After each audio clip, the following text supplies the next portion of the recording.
Comment l'immigration arrive-t-elle à savoir qu'un touriste travaille illégalement aux États-Unis?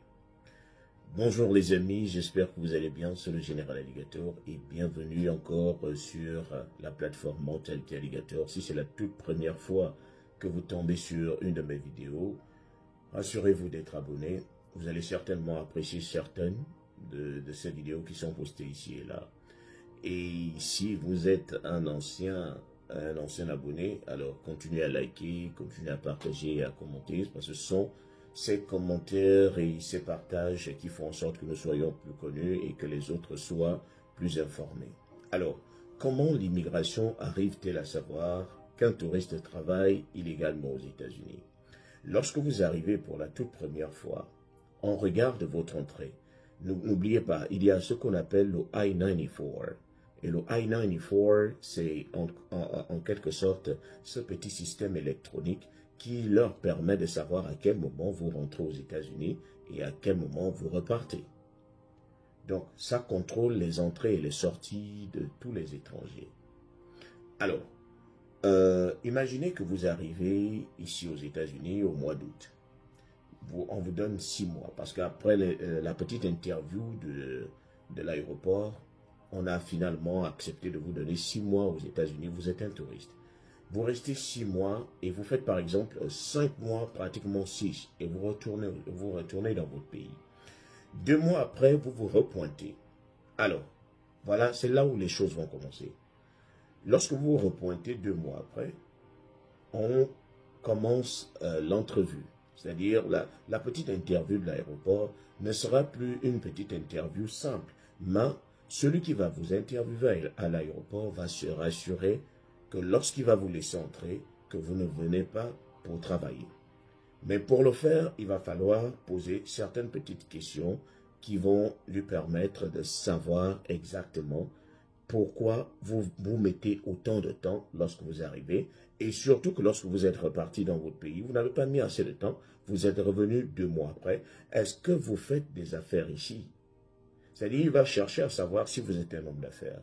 Il va chercher à savoir si vous venez pour un traitement médical.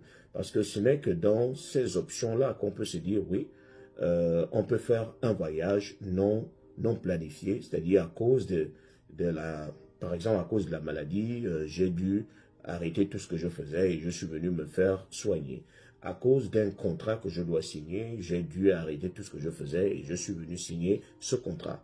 Mais lorsque vous venez pour la deuxième fois et que vous expliquez que vous venez encore rendre visite à la même personne, il va vouloir en savoir un peu plus. Qu'est-ce que vous faites souvent lorsque vous arrivez pendant les 6 premiers mois? On voit que vous êtes arrivé il y a quelque temps, vous avez fait 6 mois pratiquement, vous êtes retourné et 2 mois après vous vous repointez. N'avez-vous pas de lien au pays? N'avez-vous pas quelque chose qui puisse vous retenir au pays? Qu'est-ce qui vous a poussé à revenir aussitôt aux États-Unis? Ce n'est pas que c'est impossible. On ne vous interdit pas de faire des entrées aux États-Unis. Mais on veut se rassurer que lorsque vous venez pour faire ce que vous êtes censé faire dans les conditions du visa que vous avez choisi et de repartir. Donc, si on trouve vos réponses un peu louches, on vous amène à la seconde interview, c'est-à-dire à la deuxième chambre, à la deuxième salle qui leur permettra de mieux connaître votre objectif.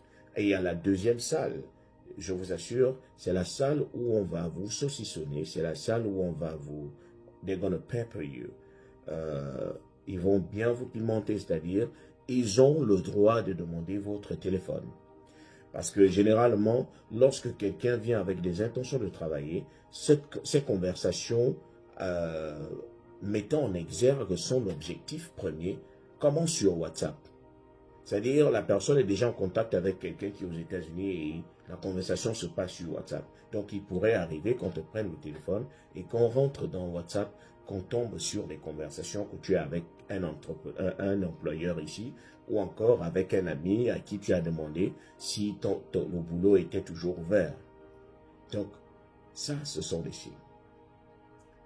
Il peut aussi arriver qu'on tombe sur, par exemple, tes diplômes, On va se dire, mais vous venez en tant que touriste, quoi? Est-ce que la maison a brûlé au pays pour que vous voyagiez avec vos diplômes?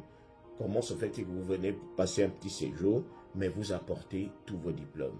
Donc c'est aussi un red flag, comme disent les Anglais. C'est aussi un drapeau rouge qui est considéré comme une alerte.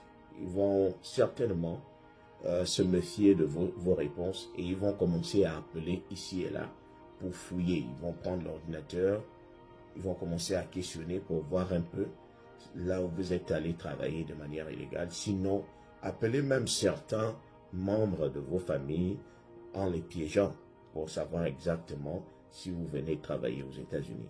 Et s'il arrivait que vous mentiez, ils appellent ça misrepresentation, c'est-à-dire vous faites une fausse déclaration après avoir prêté serment, c'est considéré comme un parjure, alors vous allez certainement vous serez certainement banni pour 5 ans ou 10 ans, cela dépend de la gravité de votre acte, et on va vous mettre dans le premier vol en destination de votre pays.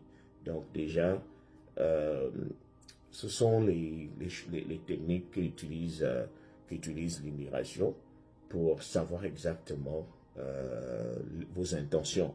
Surtout pour ceux-là qui ne sont pas habiles à la bouche. Lorsqu'ils arrivent à l'aéroport, ils n'arrivent pas à bien s'expliquer. Et il pourrait même arriver que vous ne veniez pas pour travailler. Et je voulais aussi insister sur un fait. Que vous travailliez pour de l'argent ou pas, c'est du travail. Il ne faudrait pas que vous vous embrouilliez là-dessus. Parce que quelqu'un aurait cherché à se défendre quelque part en disant « Mais on ne m'a pas payé, je suis seulement allé rendre service, j'ai travaillé. » Oui, mais le service que vous êtes allé rendre là, un être humain aurait dû être payé pour cela. Quelqu'un qui a les papiers aurait dû être payé pour faire ce que vous êtes allé faire. Même si on ne vous a pas payé parce que c'est votre parent, mais c'est un boulot.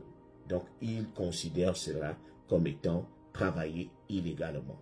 Que vous soyez payé ou pas, vous avez travaillé illégalement. Et vous allez en subir les conséquences.